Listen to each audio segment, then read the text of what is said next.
what is up? You are watching Super Nintendo Collection Quest, the monthly video where I go over all my recent game pickups, do a little review, play through it a little bit to see if it's a game I might like to come back to.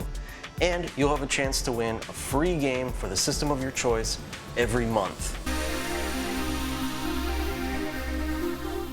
As a kid, I loved my NES, but when I got my Super Nintendo, that was it. Great graphics, sound, and gameplay, I was hooked.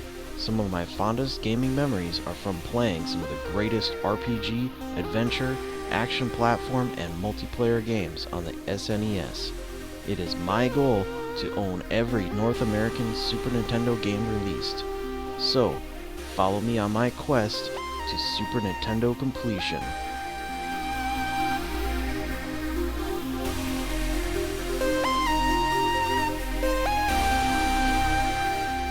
So let's get right to the games.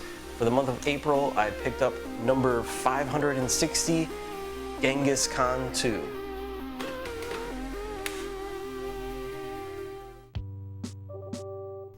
Released in 1993 is Genghis Khan II from Koei's historical simulation series, which included games such as Romance of the Three Kingdoms and Nobunaga's Ambition.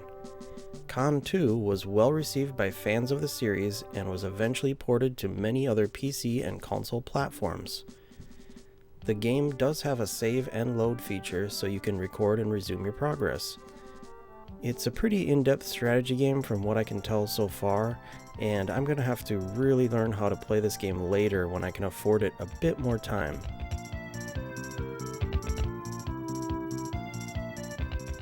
Number 561, SimAnt. SimAnt originally released on PC platforms, but in 1993 was ported to the Super Nintendo. The Super Nintendo version added 8 scenario modes to play in addition to the main game. This game does have a save and load feature to record your progress, although saving your game can take quite some time for the system to accomplish. The goal in SimAnt is to control the black ants in the backyard of a suburban home. You will need to drive out the red ants, spread your colony through the entire backyard and kitchen area to drive out the humans. One really nice touch is that this game does support the Super Nintendo mouse. It makes things much easier to control, and it's pretty cool to be able to use the mouse for something more than just Mario Paint.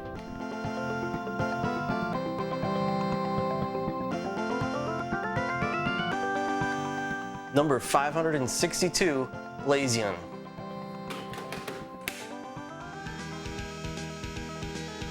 Released in 1992, BlaZeon is a port of the arcade. Not the greatest shooter on the system, but it does have one unique element that I thought was pretty cool. You are equipped with a device that can freeze certain enemy robots and take control of them. Different robots each have their own strong points and special attacks. They also act as additional armor for your ship. There's something about the music in this game that I appreciate. It sounds simple, but really gives the game a certain atmosphere that I really like.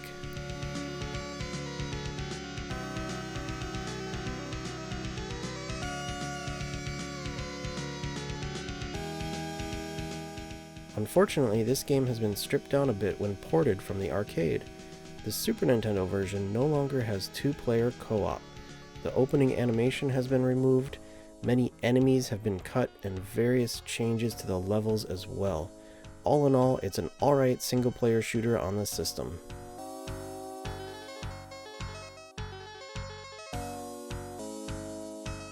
Number 563, Super Troll Islands.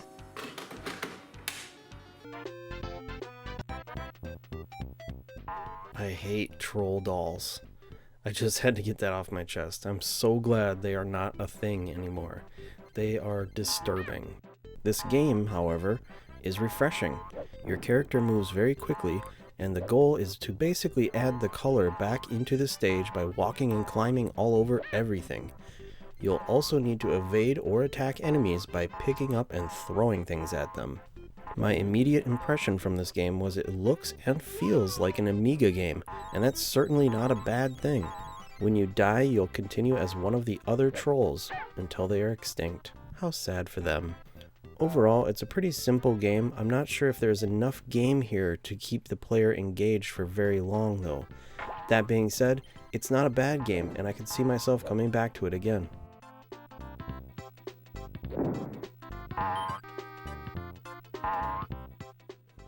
Number 564, Bebe's Kids.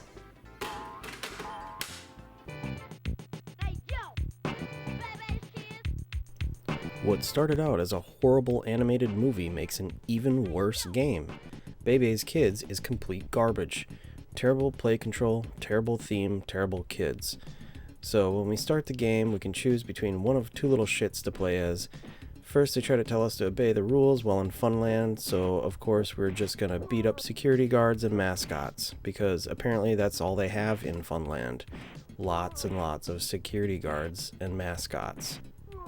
Eventually, we make our way to this store full of glass merchandise. Of course, your little baby brother is climbing the shelves, knocking things over because where's your mom? She obviously doesn't give a shit about her kids.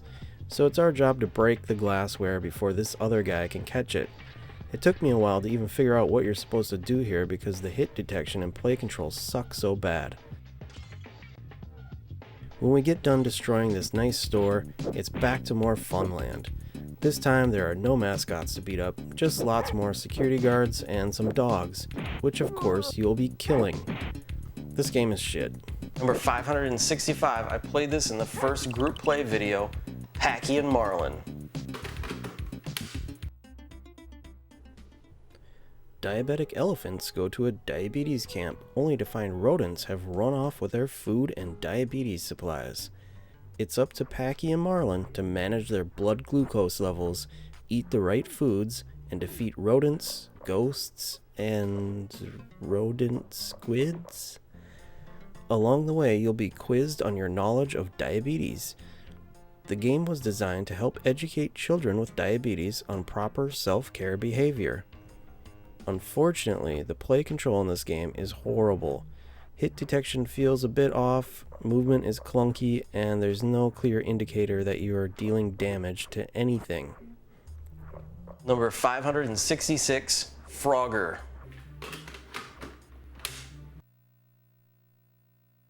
Frogger was the last official Super Nintendo game released in North America.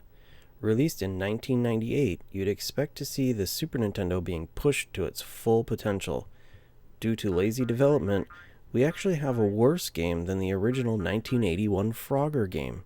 Nothing was really done here to improve on the original besides the more detailed sprites, which is debatable whether or not it's an actual improvement. The game feels very empty, and I think it's mostly due to the lack of any music.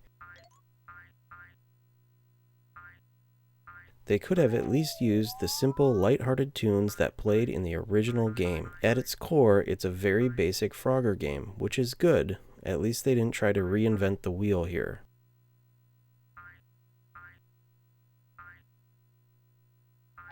So that's 7 new Super Nintendo games to add to my collection this month.